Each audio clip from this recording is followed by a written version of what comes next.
Taking advantage of the same Clippers missing Leonard with right knee inflammation that beat them in Game 4, Luka Doncic nearly tripled any other player's Game 5 total in field goals made. But Luka's 14 of 26 bounce-back clinic while fighting through both an illness and a sprained knee wasn't even one of the main factors that stunned people. One of those factors was Maxi Kleber, who after scoring just 15 combined in the first 4 games of this opening round series, scored 15 in Game 5 alone by making a game-high by far 5 threes. While Kleber is a 40% career playoff three-point shooter, after struggling like he was before this, the fact that Maxi drained the 3rd highest three-point percentage in a game on at least 7 three-point attempts in 2024's playoffs was stunning. Same can be said for how Dallas's 30-point win that was the 4th biggest W of the postseason followed up getting beaten by 23 in the previous game's first quarter. Undrafted UNLV product Derrick Jones Jr. helped set the tone with a flurry of early buckets, and on the other end ultimately finished with a monstrous 3 blocks, which was met with some high praise from Doncic afterwards. Full analysis on Dallas's Game 5 win is on its way. Jason Kidd and the Mavericks coaching staff's adaptation to the evolvement of the traditional norms of the NBA to run lineups featuring 3 bigs at once, I think is smart. Maxi Kleber, PJ Washington, and Derek Lively II shared the floor for a long stretch to open the second quarter. During this stretch, Dallas's offense was working to perfection. The Mavs' spacing, read-and-react decision-making, plus execution resulted in them breaking down the Tyronn Lue defensive game plan, establishing Dallas an authoritative flow. But the Mavericks would gain the separation that would never be looked back upon later in the quarter, with Derrick Jones Jr. and Daniel Gafford back on the court. Kleber was still on at this point, and even though he had just knocked down 3 triples in this same quarter already, the Clippers don't adjust. Maxi is left wide open for a 4th triple of the half, and he hits the deep-range bomb. Crowding Plumlee at the hoop, Showtime Mavericks commences when Gafford 94-foot sprints up the court for this perfectly placed Uncle Drew lob.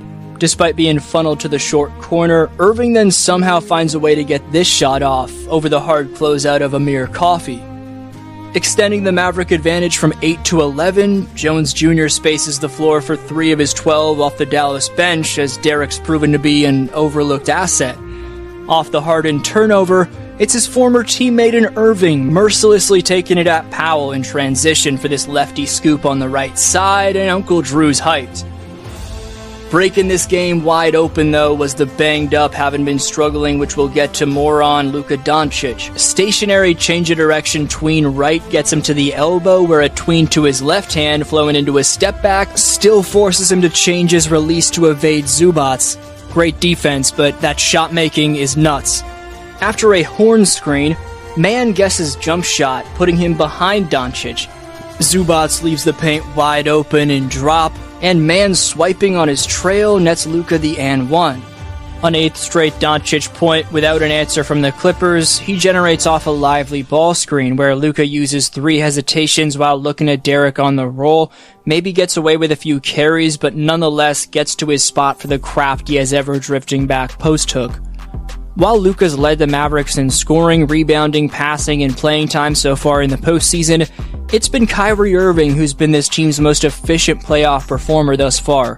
Irving's 25-point-per-game averages have come on a 50-40-90 shooting split. Uncle Drew is taking these young bloods to work. Too easy out here against these young guys. After losing Game 4 in what was a subpar performance efficiency-wise for Doncic in comparison to this team's other top scorer, Irving, Luka admitted he needed to be better, while stating regarding Kyrie, "I just gotta help him more. I feel like I'm letting him down, so I gotta be there. I gotta help him more. He's given everything he has, and he's been amazing for us all series." With a bounce-back performance, he seemed to live up to those words. For the second-best German stretch big in Mavericks history behind franchise GOAT Dirk Nowitzki, we've talked about his bucket-getting, but Maxi Kleber was playable in the first place because of his swiftness defensively, allowing him to combine with Derek Lively to outscore the Clippers by 41 points when the 2 bench players were on the court. Here, Kleber halts any potential Clipper fast break on this play by picking up PG, not falling for the Hezzy cross combination by staying out at the arc, Then when Paul tries to put him on an island, Maxey buckles down to clamp up multiple other George shot-creating mechanisms by reading PG's every move with attention to detail, reactionary quickness, and ball pressure to force the miss. Out of this floppy action for the Clippers, watch how Kleber trails George by avoiding the Zubac screen in a ducking glide, sticking to PG's side, then following his lob pass to Zubac where he swats it out of bounds. Unfortunately, the scorers table wasn't watching because Maxey wasn't credited with a block. In terms of Derrick Jones Jr., his 8th year in the association saw him average a career high in scoring and minutes per game to go along with three-point percentage.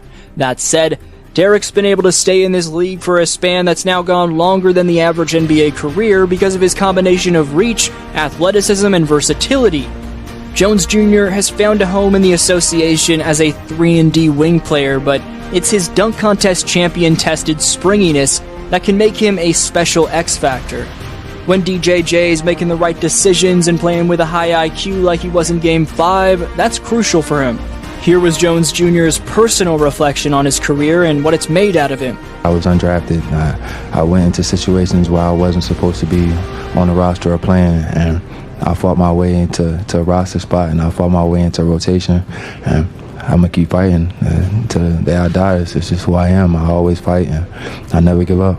Responding to that post of an interview from the NBA on X, a quote tweet from the Slovenian sensation Luka Doncic reads regarding DJJ, "Very, very underrated."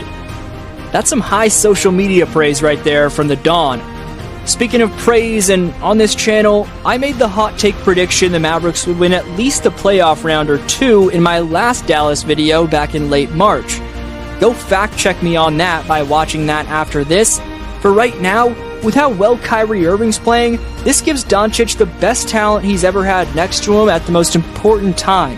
The flow Kyrie's established bodes tremendously well for this Mavericks team because in years past, their downfall was relying on Doncic way too much, with role players like Kleber and Jones Jr. finding similarly rhythmic flows to their game. An albeit not 100% Slovenian sensation could have the pieces he needs. I'm predicting Dallas closes this series out when it shifts back to Texas on Friday night. However, I want to know what your predictions are. Is Dallas closing it out at home? Drop your takes for a chance at next video's commenter shoutout, and to win free merch of your choosing. Today's commenter shoutout goes to Irvin Guerra, who says, "I think the Nuggets should be a little concerned about their slow starts. They'll be facing a feisty and well-rounded Minnesota team. The T-Wolves are not the type of group you want to give momentum to in the playoffs, especially with Ant proving himself to be Jordan-esque. These two had a series last year and it got competitive, even when Minnesota was the one struggling with the injury bug the Nuggets are dealing with right now. One of the reasons for the Nuggets' injuries is because of their slow starts and the need to always come back from behind.